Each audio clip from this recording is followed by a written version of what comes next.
It started with whispers about a preacher who claimed to speak to God, and ended in a forest filled with faithful followers, waiting for the end of the world. But what police found deep in Shakahola wasn't just a church gone rogue, it was a mass graveyard. Over 400 bodies of the desperate and devout, many of them children, starved or strangled, in the name of salvation. And at the center of it all stood Paul Mackenzie, a fanatical preacher turned cult leader who brought his apocalyptic visions to reality. This is the chilling rise and horrifying fallout of Kenya's deadliest doomsday cult. If you like my content, make sure you please like, subscribe, and comment on this video. It really helps out the channel. Now, let's lift the thin veil.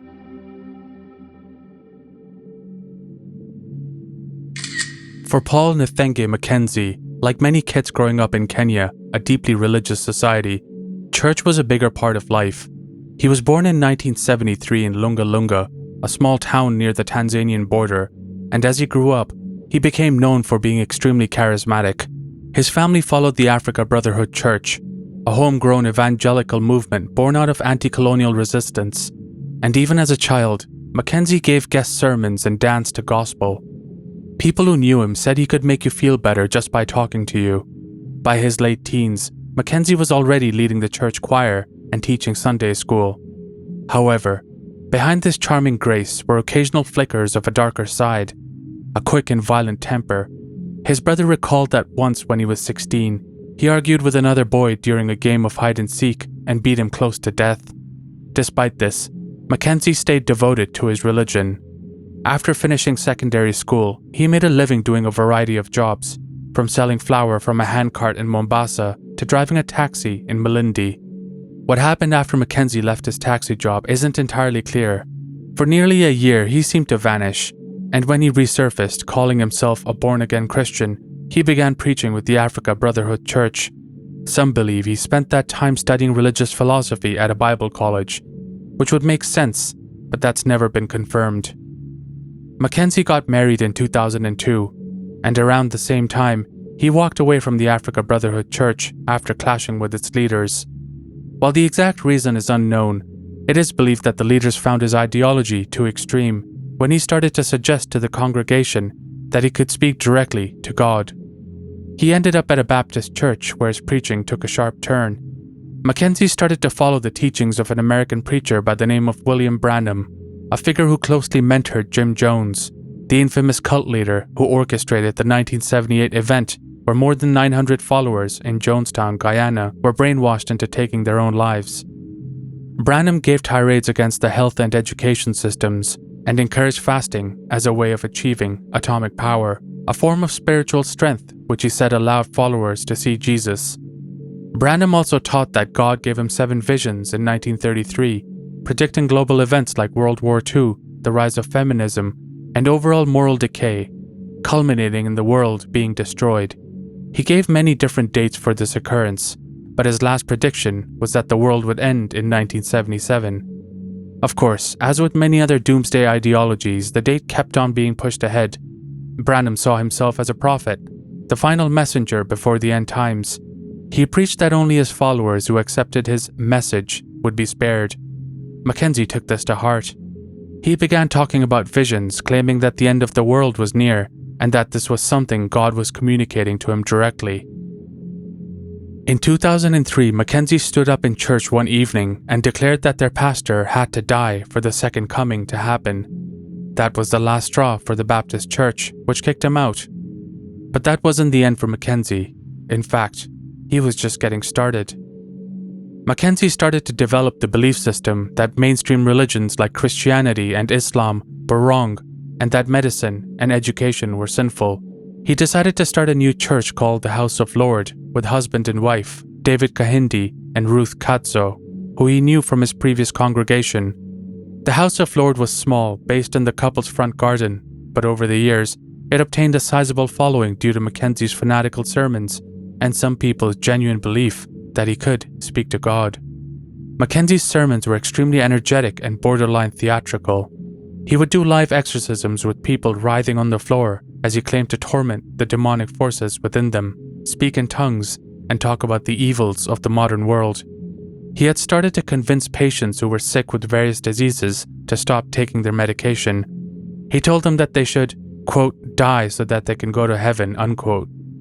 He said education was ungodly, as it was not recognized in the Bible, and that, quote, the devil put the spirit of questioning God, the Antichrist spirit, into humans using education, unquote. It's worth noting that the type of people Mackenzie chose to target were either extremely sick, poor, or addicted to drugs and/or alcohol, who were likely using his sermons to fill a void, and perhaps even just to have a roof over their heads for a little while. David and Ruth weren't initially aware of the extreme ideas Mackenzie was introducing into his preaching, and as such, they allowed him to carry out his sermon. When they found out, they asked him to leave, and they removed him from the church leadership in 2006. Their daughter Mary, however, was married to Mackenzie's deputy, Smart Mwakalama, and the young couple remained, eventually becoming Mackenzie's strongest supporters, and playing a key role in what would eventually become the Shakahola cult. Having been removed from yet another church, Mackenzie decided to set up on his own. He established the Good News International Church in Malindi, which he used to refer to as GNI, or Servant PN Mackenzie Ministries. In 2009, Mackenzie's wife, Mongili, died due to childbirth complications. It's believed he prevented her from going to the hospital. His wife's death made his beliefs even more overzealous and strict. Members of GNI were now told that having jobs, complying with governmental edicts, applying beauty products, and even wearing underwear or watching or playing sports were sinful acts. The church had to be their life, and their life had to be the church. Over the years, his preaching built him a significant following. In his most popular sermons, Mackenzie blended warped history, anti-colonialism, and conspiracies about a collapsing world order, one he claimed was run by the Catholic Church, the US, and United Nations. He'd mixed that with complaints about Kenya's political and societal decay, often ranting until he veered into complete nonsense. As is typical with cult leaders, Mackenzie's power was afforded to him by his followers, who perceived him as knowledgeable because he had read and memorized many religious books, including different versions of the Bible and the Quran, and he would use this to his advantage. He would create a problem and provide his followers with a solution for it. In one sermon, lamenting the sinfulness of education, he traced its roots to the fall of the Roman Empire. Quote, when the Roman Empire collapsed and died, the Englishman came and said, I'll teach you English culture using English. So today you see someone speaking in English, thinking that they've reached heaven, unquote.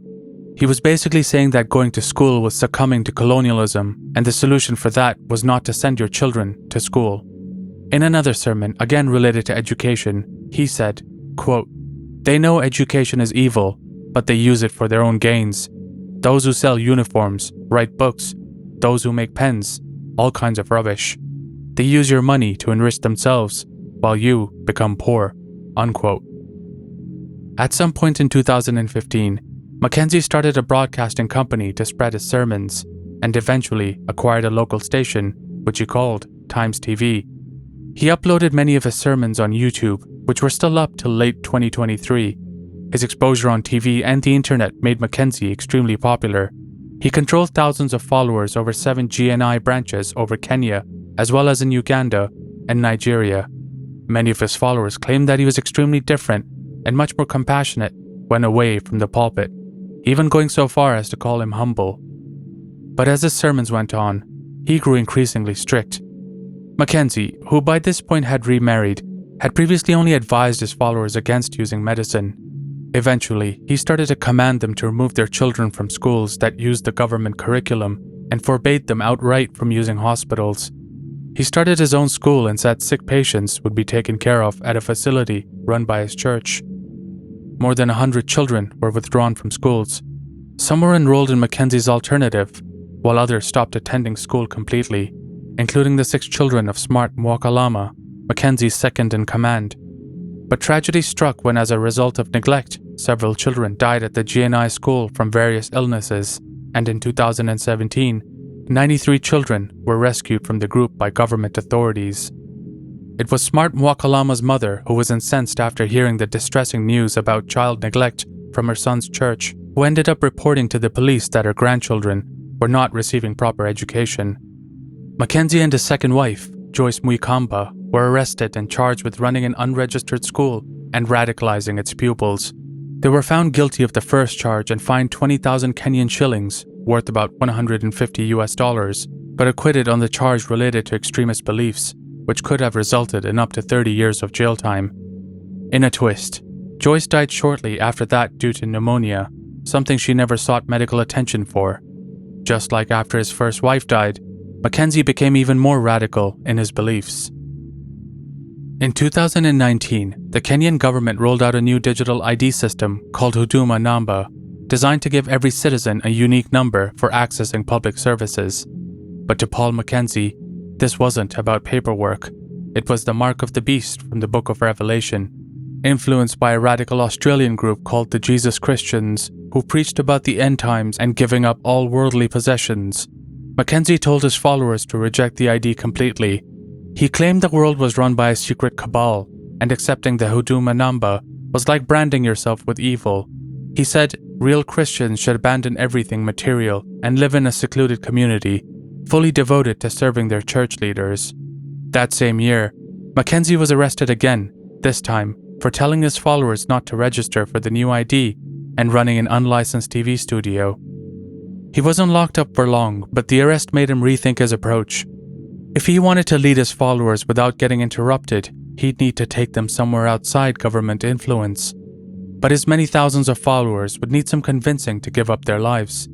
Mackenzie decided to invite an Australian preacher from the Jesus Christians to speak at his church in Nairobi. The preacher confirmed to the large crowd that the Huduma card was indeed a sign of the apocalypse, and he urged them to give up their jobs, homes, and everything else just to follow Jesus. He told the crowd that a disease was coming and that would bring about the end of days, and he asked them, "Are you ready to die for him?" In late 2019, Mackenzie told his inner circle that he was heading into an isolated forest near Shakahola to pray because Jesus had told him to. He quoted a verse from Revelation about a woman fleeing into the wilderness to be cared for by God for 1,260 days. Mackenzie claimed he wanted to build a place where his followers could escape the corrupt world, purify themselves by themselves, and worship in peace. He preached that end times were near, and this would be marked by disease and the closure of schools.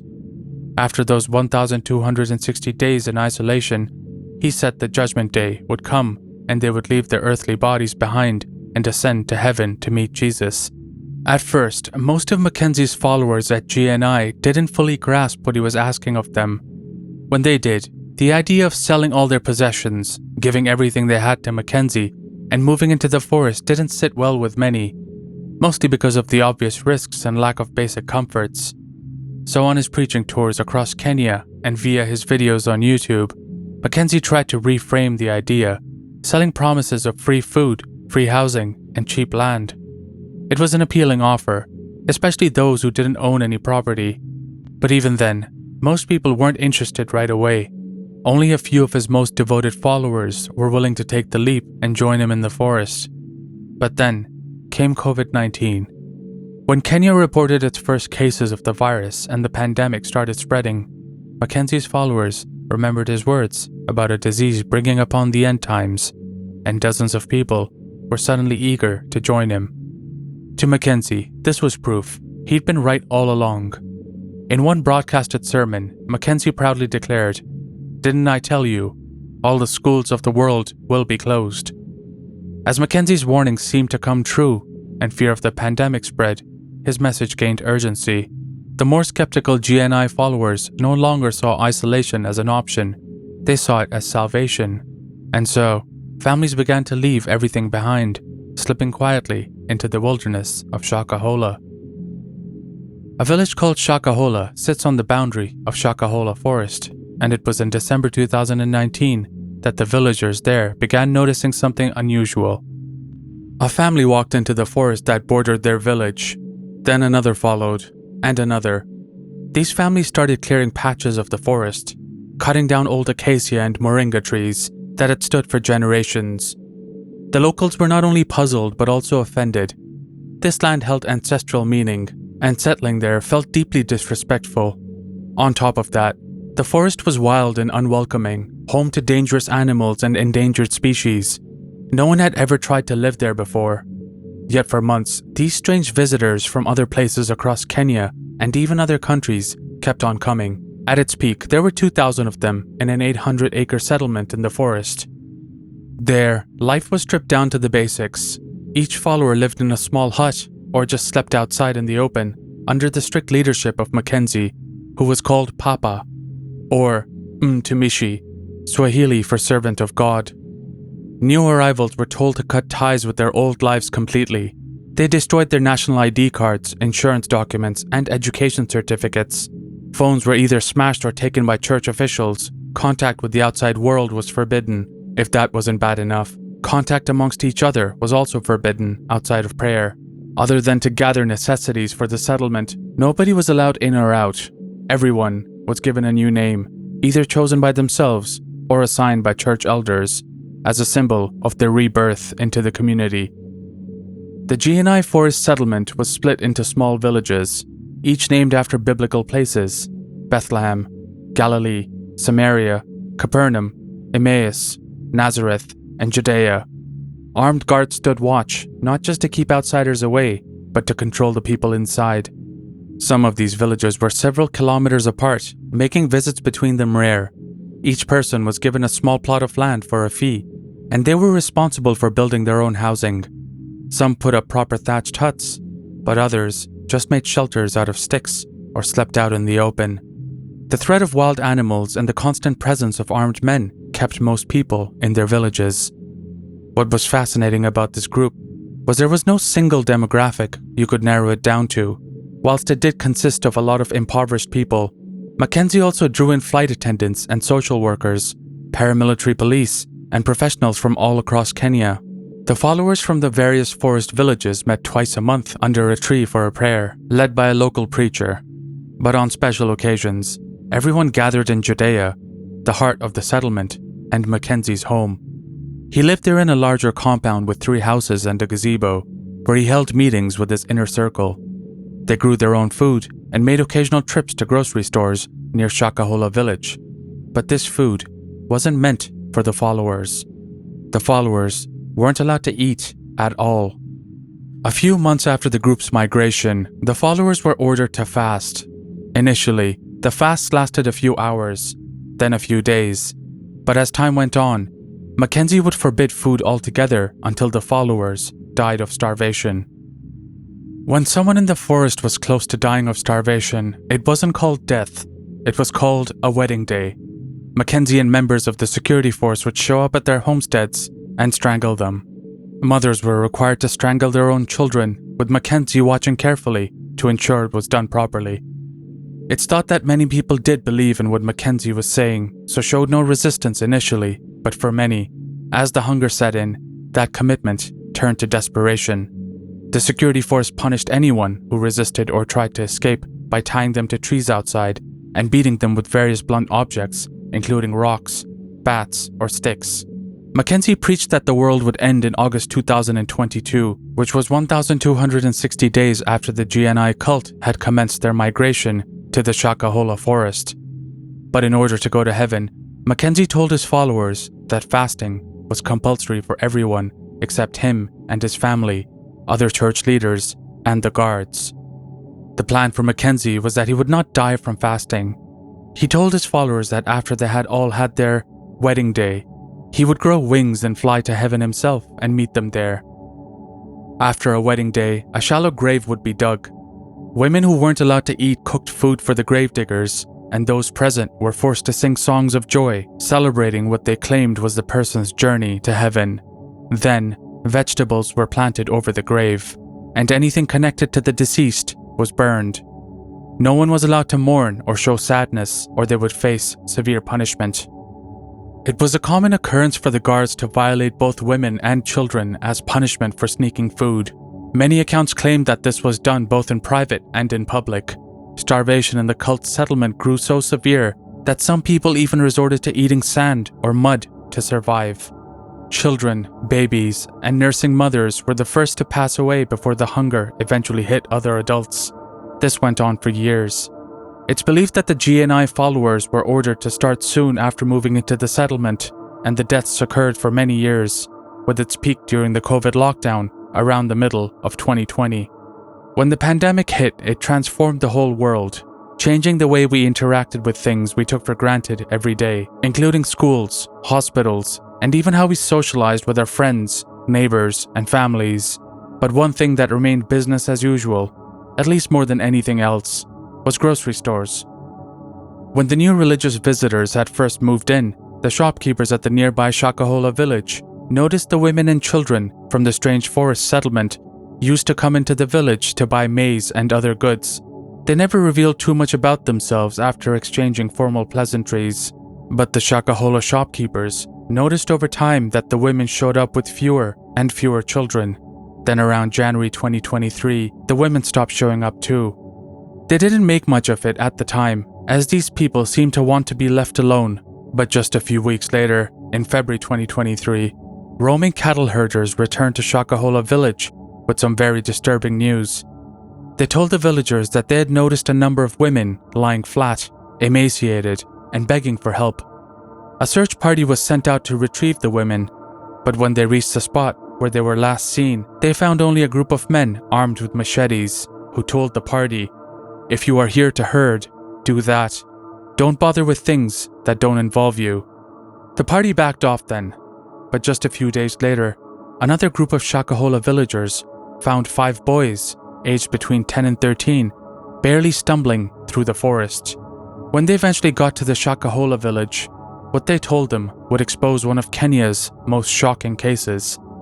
The boys claimed they were being forced to starve in the settlement, in the forest, and many people had already died. Mostly through starvation, but also by being strangled or bludgeoned. They said there were countless bodies buried in shallow mass graves nearby. The elder of Shakahola village, Mangi, organized a search party and headed into the forest. Just outside the strange settlement, they found the same group of women they had seen days earlier, only now they were even more emaciated. Before Mangi's search party could act, machete-wielding men sprang from the trees, torched the party's motorbikes, and warned them to leave or face worse. So Mangi went straight to the police. Whether or not the police understood that there was still a settlement in the forest or what was happening there is unclear, but either way, it took them a long time to act, and all the while, the followers remained at the hands of Mackenzie and his enforcers in the forest.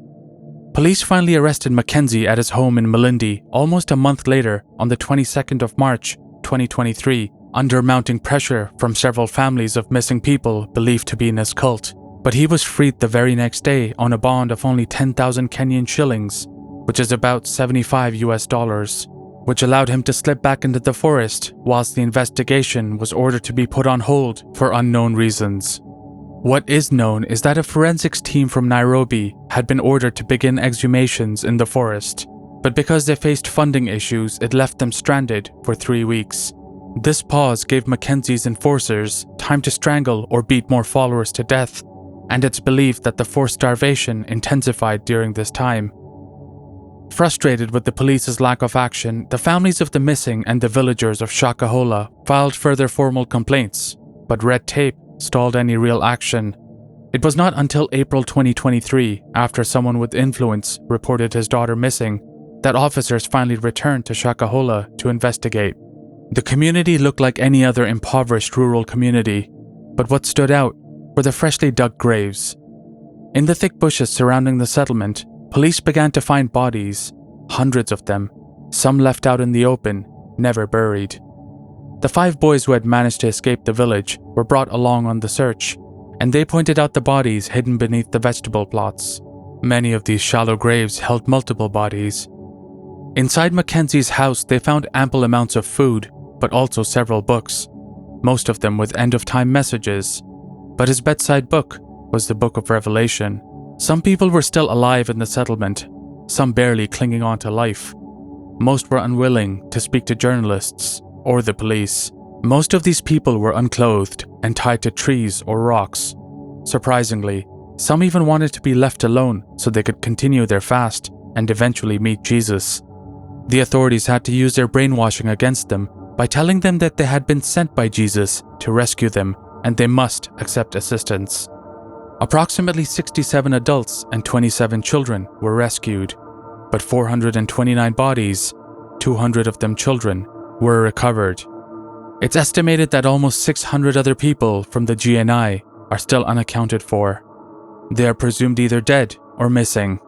It's also believed there are several hundred other bodies which may never be found. The sheer number of bodies being recovered put a strain on police resources, and on the 24th of April 2023, after the first 90 bodies had been recovered, the exhumation team had to pause because the local morgue could not hold any more. Meanwhile, heavy rains turned the forest into deep mud, slowing every rescue and recovery effort, and washing away potential evidence, but the investigation continued. By early May 2023, police had Paul Mackenzie back in custody, along with his third wife and 16 of his closest followers. On the 10th of May, a judge denied him bail, and authorities announced plans to charge him with terrorism-related offences. As the investigation expanded, the number of suspects, including guards and group leaders, rose to 94 by mid-June. In November 2023, Mackenzie was convicted of running an illegal film studio tied to his preaching and for distributing unlicensed content. He got a 1-year prison sentence but stayed behind bars as the much bigger Shakahola investigation moved forward. Then in August, he was hit with even heavier charges, the murder of 191 children. Mackenzie has denied everything. In May 2024, these charges were actually reduced to 12 children to speed up the trial. I dug around everywhere, but couldn't find any updates on his final sentence. So, if you happen to know more, drop it in the comments below. As for Mackenzie's church, the Good News International Ministries, it was forced by the Kenyan government to be deregistered after police suspected that other preachers were trying to copycat the Shakahola cult. In the end, Shakahola is a stark reminder of how isolation and blind faith can be twisted into powerful tools of control. It shows how desperation and the longing for meaning when exploited can drive people into unimaginable suffering. If you enjoy my content, please make sure you comment, like this video, and subscribe. It really helps out the channel. Until next time.